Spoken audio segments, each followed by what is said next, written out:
Halo, kembali lagi di Cinema Zarzam. Kita lanjutkan alur cerita Squid Game 2 episode 7. Siapkan mentalmu cus, kita mulai.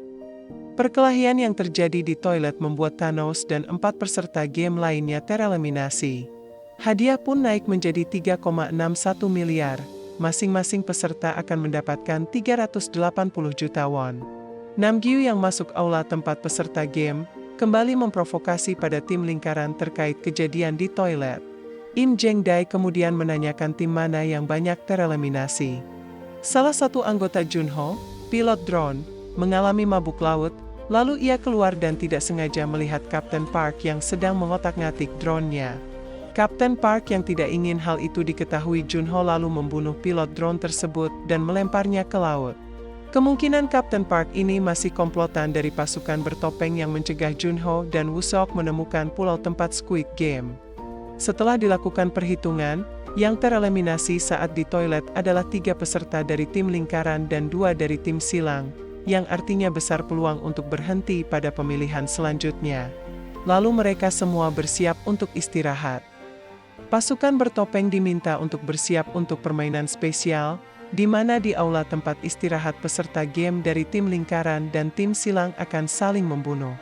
Hal tersebut sudah direncanakan dengan disediakannya garpu saat sesi makan sebelumnya.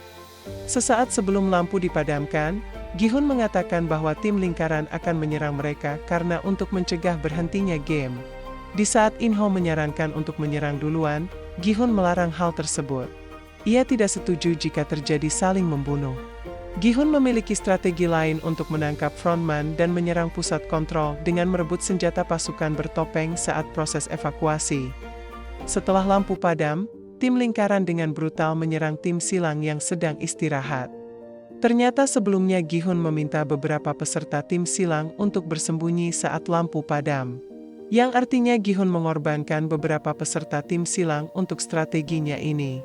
In-ho yang awalnya melihat Gi-hun orang yang sungguh berhati baik ingin menyelamatkan peserta lain, nyatanya ia sama dengan yang lainnya, yang mengorbankan sesamanya untuk tujuannya sendiri.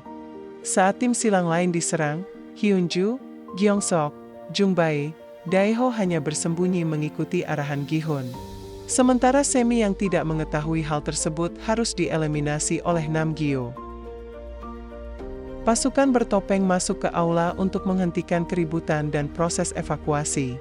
Ternyata Gi-hun dan timnya berpura-pura terbunuh, lalu menyergap pasukan bertopeng dan merebut senjatanya. Strategi Gi-hun sejauh ini berhasil, mereka dapat merebut senjata dan melumpuhkan beberapa pasukan bertopeng. Ketua pengawas meminta operator untuk menutup pintu dan memerintahkan pasukan bertopengnya mundur. Gi-hun menahan peserta 047 untuk menembak peserta tim lingkaran. Ia tidak terima karena mereka menyerang peserta tim silang bak binatang. Hyunju dan lainnya mengumpulkan semua senjata dan amunisi, lalu Gi-hun menyusun rencana untuk menyerang pusat kontrol. Gi-hun mengajak peserta lain agar ikut melakukan penyerangan pusat kontrol menggunakan senjata yang sudah dikumpulkan. Jung-bae pun mengatakan mungkin ini kesempatan terakhir untuk dapat keluar. Namun hanya beberapa peserta tim silang yang mau maju. Hyunju memberi cara penggunaan senjata kepada peserta yang akan melakukan penyerangan. Ternyata Hyunju dulunya adalah sersan satu pasukan khusus Korea Selatan. Gi-hun dan lainnya mulai maju dengan bantuan salah satu pasukan bertopeng yang mereka sandera untuk mengakses pintu. Kembali terjadi baku tembak di tangga. Hyunju yang sangat ahli dalam menembak dapat mengalahkan beberapa pasukan bertopeng. Saat mereka akan memasuki pintu ke arah pusat kontrol, pasukan bertopeng kembali menembaki mereka. Gi-hun dan Jung-bae lalu pergi mencari pusat kontrol, sedangkan In-ho dan lainnya diminta untuk menahan pasukan bertopeng. Gi-hun menginfokan pada In-ho bahwa ia dan Jung-bae sudah masuk ke area pengurus dan menuju ke pusat kontrol. Namun pasukan bertopeng kembali mencegah mereka. Ketua pengawas memerintahkan semua pasukan bertopeng untuk ke tangga. Hyunju di lorong masih berusaha menahan pasukan bertopeng, namun amunisi mereka hampir habis. Gi-hun dan Jung-bae yang mencoba untuk menerobos pusat kontrol juga kehabisan amunisi. Gi-hun lalu meminta bantuan In-ho untuk menyusulnya dan membawa amunisi. In-ho bersama 2 peserta pergi menyusul Gi-hun, sedangkan Daeho akan kembali ke aula untuk mengambil amunisi di saku pasukan bertopeng.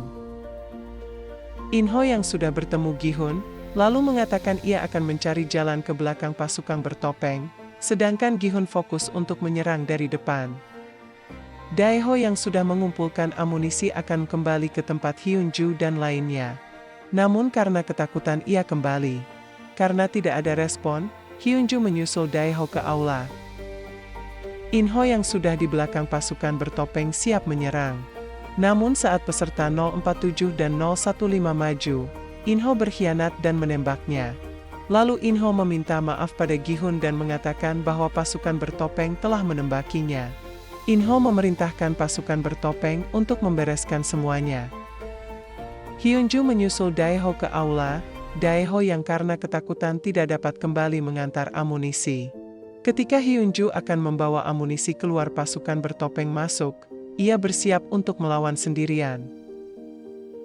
Karena kalah jumlah dan amunisi, Gyeongsuk dan peserta 145 yang menyerahkan diri. Namun pasukan bertopeng yang menangkap Gyeongsuk menembaknya. Gi-hun bersama Jungbae menyerahkan diri. Inho yang kini kembali menjadi frontman menghampiri Gi-hun dan menanyakan apakah ia senang mencoba menjadi pahlawan? Lalu di depan mata Gi-hun, frontman menembak Jungbae hingga tewas. Gi-hun yang tidak terima mencoba berontak, namun ia ditahan oleh pasukan bertopeng. Gi-hun yang berusaha untuk mengakhiri game namun harus kehilangan sahabatnya kembali.